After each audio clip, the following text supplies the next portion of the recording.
ഏറ്റവും പ്രധാനപ്പെട്ട വാർത്തയിലേക്കാണ് ഈ മണിക്കൂറിൽ പുറത്തുവരുന്നത്. നീറ്റ് ചോദ്യപേപ്പർ ചോർച്ചയിൽ ചർച്ച അനുവദിക്കും. പാർലമെന്ററി കാര്യമന്ത്രി കിരൺ റിജിജു സ്പീക്കറെ കണ്ടു. ഉച്ചയ്ക്ക് സഭ ചേരുമ്പോൾ തീരുമാനം ഉണ്ടായേക്കും. मैं अनुरोध करता हूं कि चर्चा कब होना है, चर्चा का ड्यूरेशन कितना लंबा चर्चा होना है और किस नियम के तहत होना है। माननीय स्पीकर महोदय, सारे पार्टी के फ्लोर लीडर से बातचीत करके इसका निर्णय किया जाए। सरकार पूरी तरह से नीट पेपर लीक पे चर्चा करने का तैयार है और इस देश के युवाओं का भविष्य के लिए हम सब मिलकर के एक सार्थक चर्चा हो, ये सरकार चाहती है।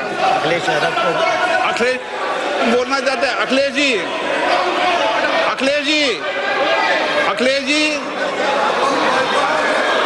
अखिलेश जी, महोदय, अध्यक्ष महोदय, ये अध्यक्ष महोदय, ये अध्यक्ष महोदय, आपको नहीं बोलने दे रहे। अध्यक्ष महोदय, ये मुद्दा कांग्रेस, समाजवादी पार्टी, बीजेपी का नहीं है।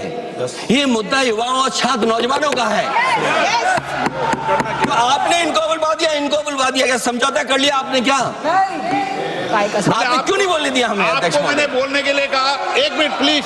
नहीं, आपने समझौता क्यों कर लिया फिर?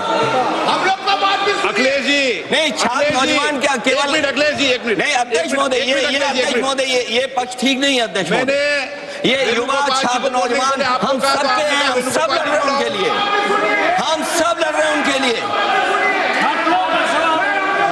और जब छात्रों की नहीं सुनी जाएगी तो सड़कों पे आएंगे। और जो सरकार ने व्यवहार किया है, इस्तीफा तो क्या है? इस्तीफा तो जब चाहेंगे तब मंत्री ले लेंगे, सदन के बाद ले लेंगे। लेकिन सवाल ये जो छात्रों के साथ व्यवहार हुआ है, उनके हाथ तोड़े, सर तोड़ा, उनके कपड़े फाड़े, क्या बेटियों के कपड़े फाड़ेंगे आप? हम और राहुल नहीं थे। अध्यक्ष महोदय, हम मजबूरी में गए हैं प्रधानमंत्री के आवास पर। अगर आप सुन लेते हैं यहाँ पर तो हम नहीं जाते। क्या प्रधानमंत्री स्टेटमेंट नहीं दे सकते हैं? युवाओं के लिए आप बाहर बोल सकते हैं, सदन में क्यों नहीं बोल सकते हैं आप? माननीय सदस्यगण, सभी लोगों के मत आ गए हैं। आप भी चर्चा चाहते हैं, ये भी चर्चा चाहते हैं और सरकार चर्चा करने को तैयार है। आप आइए, कब चर्चा करनी है, कितनी देर चर्चा करनी है, सरकार चर्चा को तैयार है। आप आइए चर्चा करने को। ऐसे गैलरी में बैठकर चर्चा नहीं होगी, चर्चा होगी। आप अपनी सीट पर बैठे, कितनी देर करनी है, किस नियम के तहत करिए, आप बैठिए। सरकार ने कहा है कि खुले मन से कहा चर्चा को तैयार है और सबका मत आ गया है। अब आपके आपस के विवाद को मैं सीट पे बैठ के नहीं मिटा सकता। सदन की कार्रवाई 2 बजे तक स्थगित की जाती है।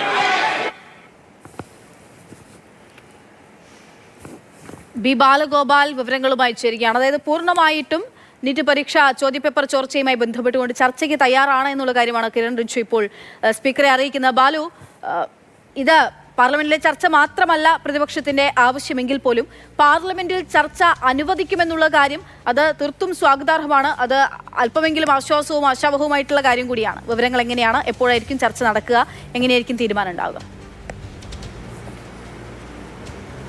അക്ഷയ, കേന്ദ്ര പാർലമെന്ററി കാര്യമന്ത്രി കിരൺ റിജിജു ആണ് ഇപ്പോൾ ലോക്സഭയിൽ ഈ വിഷയത്തിൽ ചർച്ചയാകാമെന്ന്, നീറ്റ് ചോദ്യപേപ്പർ ചോർച്ചയിൽ ചർച്ചയാകാമെന്ന കാര്യം വ്യക്തമാക്കിയിരിക്കുന്നത്. പക്ഷേ ആ ഉറപ്പിൽ അല്ലെങ്കിൽ ആ നിർദ്ദേശത്തോട് പ്രതിപക്ഷത്തിന് യോജിപ്പില്ല എന്നാണ് പ്രതിപക്ഷ ബഹളത്തിൽ നിന്ന് വ്യക്തമാകുന്നത്.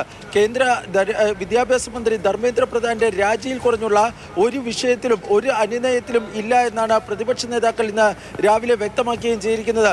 ധർമ്മേന്ദ്ര പ്രധാന്റെ വാക്കുകൾ ഇനി ആര് കേൾക്കുമെന്നാണ് കോൺഗ്രസ് നേതാവ് KC വേണുഗോപാൽ ഇന്ന് രാവിലെ ചോദിക്കുകയും ചെയ്തത്. അതായത് ധർമ്മേന്ദ്ര പ്രധാൻ രാജിവെക്കൂ പിന്നീട് ചർച്ച. ഇതാണ് ഇപ്പോൾ നിലവിൽ പ്രതിപക്ഷത്തിന്റെ നിലപാട്. ഏതായാലും പ്രതിപക്ഷ ബഹളത്തെ തുടർന്ന് ലോക്സഭാ നടപടികൾ ഉച്ചയ്ക്ക് 2 മണിവരെ സ്പീക്കർ ഓം ബിർള ഇപ്പോൾ നിർത്തിവച്ചിരിക്കുകയാണ്. ചർച്ച ആകാമെന്ന നിലപാട് ഇന്നലെ തന്നെ ഈ കേന്ദ്ര സർക്കാരുമായി ബന്ധപ്പെട്ട കേന്ദ്രങ്ങൾ മുന്നോട്ട് വയ്ക്കുന്നുണ്ട്. അതായത് രാഹുൽ ഗാന്ധിയെ കണ്ടപ്പോൾ തന്നെ ഈ കേന്ദ്രമന്ത്രി ജിതേന്ദ്ര സിംഗ് ഈ ചർച്ചയ്ക്ക് അനുകൂലമാണ് ശേഷമാണ് ചർച്ച ചെയ്യാമെന്നൊരു നിലപാട് സ്വീകരിക്കാനുണ്ടായത്. പക്ഷേ ചർച്ച ചെയ്യുകയാണെങ്കിൽ സ്വാഭാവികമായും അതിന് മറുപടി പറയേണ്ടി വരുന്നത് കേന്ദ്ര വിദ്യാഭ്യാസ മന്ത്രി ധർമ്മേന്ദ്ര പ്രധാനാണ്. ധർമ്മേന്ദ്ര പ്രധാൻ ഇനി ഈ വിഷയത്തിൽ മറുപടി പറയാനുള്ള ധാർമ്മികമായ അവകാശമില്ല എന്നാണ് കോൺഗ്രസും പ്രതിപക്ഷ നേതാക്കളും വ്യക്തമാക്കുന്നത്. അത് ചൂണ്ടിക്കാണിച്ചുകൊണ്ടാണ് ചർച്ചയല്ല മറിച്ച് മന്ത്രിയുടെ രാജിയാണ് തങ്ങൾക്ക് വേണ്ടത് എന്നൊരു നിർദ്ദേശം അല്ലെങ്കിൽ എന്നൊരു ആവശ്യം ഇപ്പോൾ പ്രതിപക്ഷ പാർട്ടികൾ ലോക്സഭയിൽ ഉന്നയിച്ചിരിക്കുന്നത്. ഏതായാലും ലോക്സഭാ നടപടികൾ ഉച്ചയ്ക്ക് 2 മണിവരെ ഇപ്പോൾ സ്പീക്കർ നിർത്തിവച്ചിരിക്കുകയാണ്. ലോക്സഭാ നടപടികൾ നിലവിൽ നിർത്തിവെച്ചിരിക്കുകയാണ്. 2 മണിക്കാണ് പുനരാരംഭിക്കുക. ചർച്ചയ്ക്ക് തയ്യാർ എന്നുള്ള കാര്യം അതിപ്പോൾ കേന്ദ്രം അറിയിക്കുന്നുണ്ട്. പക്ഷേ ചർച്ചയല്ല ആവശ്യം, മന്ത്രിയുടെ രാജിയാണ് എന്നുള്ള കാര്യത്തിന്മേൽ ഉറച്ചു നിൽക്കുന്നു കോൺഗ്രസ് എന്നുള്ളതാണ്, പ്രതിപക്ഷ പാർട്ടികൾ എന്നുള്ളതാണ്. വിദ്യാഭ്യാസ മന്ത്രി ധർമ്മേന്ദ്ര പ്രധാന്റെ രാജിയാണ് വേണ്ടത്, ഇനി അദ്ദേഹത്തെ കേൾക്കാനില്ല എന്നുള്ള കാര്യം വ്യക്തമാക്കുകയാണ് പ്രതിപക്ഷം. ബി ബാലഗോപാൽ വിവരങ്ങൾ നൽകിയത്.